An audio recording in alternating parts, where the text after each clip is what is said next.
So, when you're doing the work, here's the thing. When you're doing the work, you're doing all the pillars every day, never missing a day, right?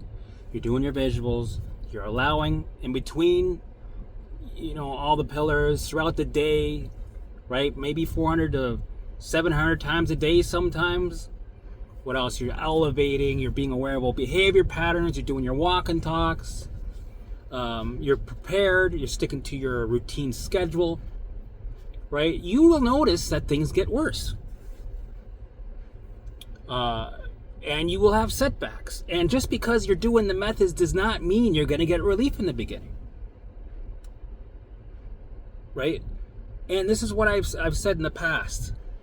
If you're doing the work and you're dealing with a lot of symptoms, it's an indicator that you're doing it. Right? It makes sense. Right?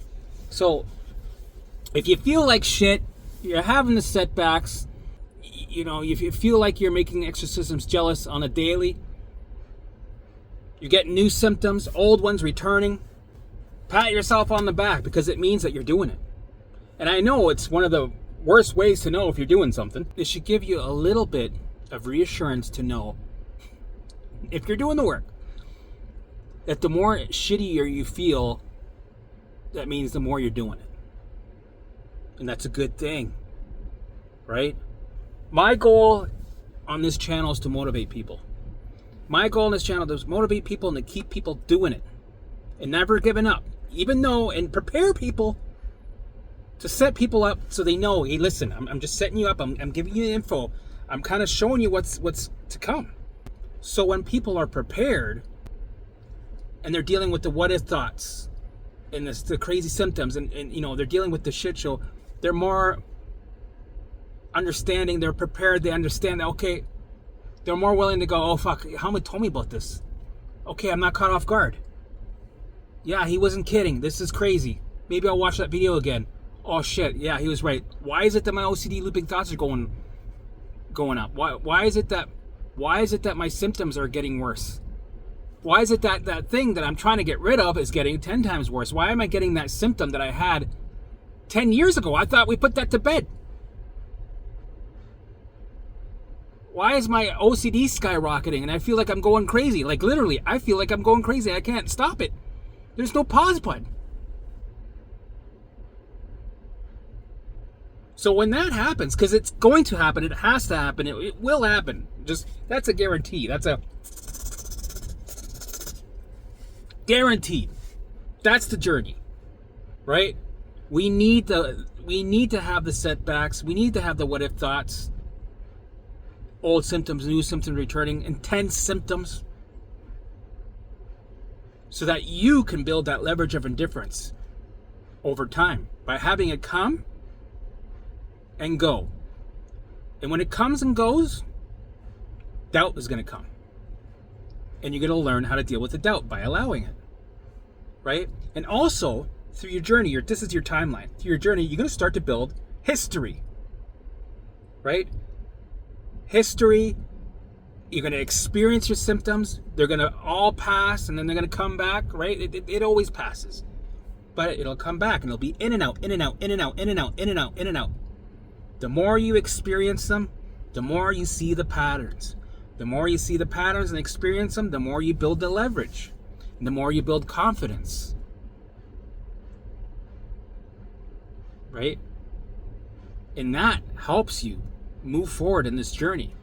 You become a master at this. You start to see things, even if you have 2.5 years into this, right? 2.5 years into this, you get a new symptom. You might not have much experience with that particular symptoms, but you have experience with 1,000 other symptoms and thoughts and feelings because you've been doing it for 2.5 years, doing the work every day. So you apply the same shit, and guess what? You'll still freak out. Right? You'll still lose your shit, don't know what's going on, what the fuck. But you'll move through it faster within a couple of days. Instead of, trying to figure it out, analyze it, trying to fix it, research, which activates the system, the alarm system. Your baseline starts to climb back up again, and then we're back in the cycle. It starts to drop alarms to get your attention. to the real danger, right? And we're back into that old cycle again. This time, because of the work that you've done, when you're dealing with a new symptom, let's say, you're going to move through it quicker because you have experience. You've experienced this thousands of times, right? You already know, oh yeah, I've experienced this before. This feels like this is my reality right now. This feels like nothing on this planet matters more but this symptom. It's able to get my attention really well. That's why it's doing it. When it sends you symptoms, what if thoughts, or whatever it is, it always has to be intense. Every time. It'll always feel like the most scariest thing on the planet. Always. It has to. That's its job. It needs to get your attention to the danger. It needs to keep you alive. So the alarms will always act like alarms. You're never going to like them. But you're going to have experience. You're going to have a history because of being on this journey, doing the work. And you're going to apply the methods of allowing, first freaking out, not believing this is my body, right? Applying the pillars, right? You allow it, you allow the doubt, you still engage in your routine, right? Which helps massive, right? You allow it through the day, you build that leverage of indifference. You don't think, you're going to move through it. This one's the real one. All those other thousands, one. No, this one's real. I gotta go to the hospital. I think I gotta.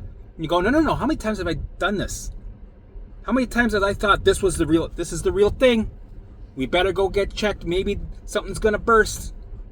Right? You have the training. You've trained. Eye of the tiger. Right?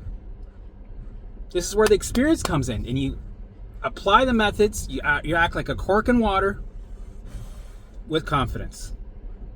And then you see, oh shit, smokes and mirrors. I see you now. Okay, I made friends with you. You're moving in. We're going to allow you to be there. You're going to sit on my shoulder while I engage. And eventually you move through it. And that's what this is.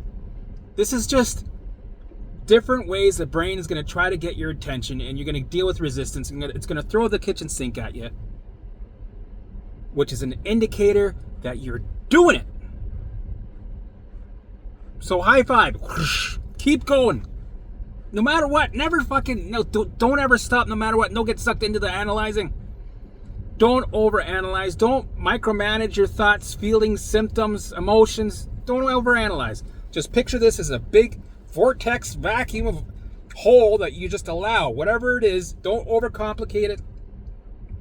Engage, do the pillars, keep going. Every day, show up. No matter how hard it is, double down on the hard days. That's it, when we really stick to the schedule. So if you find yourself, you're just starting out, you start doing the pillars, you're starting to do the work, and you find that this is getting worse. Okay, keep going. This is normal. You're fine. Just keep going. Don't worry. Get used to it. Guess what? It's going to get 10 times worse. Right? If you're going through this in the middle of your journey, you have some experience. Yeah. And guess what? Just because you're at the middle stage does not mean you should have less symptoms. It could be just as bad as just in the beginning. Just like near the end. Actually, the end can be worse than any part of the journey before. Believe it or believe it. It happened to me. And I know a lot of people it happened to. The symptoms, the setbacks are not an indicator. They're not an indicator that you're not moving forward. Right? They're actually an indicator that you're doing it right and to keep going.